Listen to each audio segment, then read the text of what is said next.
நல்லவர்களுக்கு நல்லவராகவே இருக்கிற நல்ல தேவனுக்கே துதியும் கனமும் உண்டாகட்டும். இந்த நாளுக்கான ஆதார வசனங்கள் ஜெபிக்க ரோமர் 12ஆம் அதிகாரம் 9ஆம் வசனம்.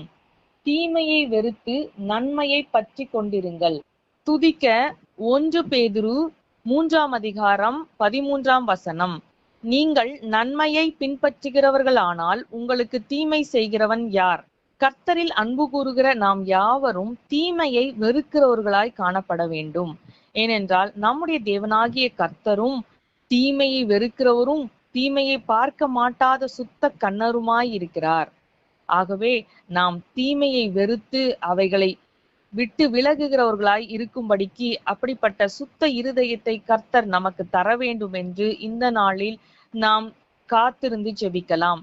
மேலும் நன்மையை செய்யத்தக்க பலனையும் கிருபையையும் நமக்கு கர்த்தர் கட்டளையிட வேண்டும் என்றும் நம்முடைய சத்துருக்களுக்கும் நம்மை பகைக்கிறவர்களுக்கும் நாம் நன்மையை மாத்திரம் செய்கிறவர்களாய் வாழ கர்த்தர் நமக்கு கிருபை செய்ய வேண்டும் என்றும் இந்த நாளில் நாம் காத்திருந்து ஜெபிக்கலாம்.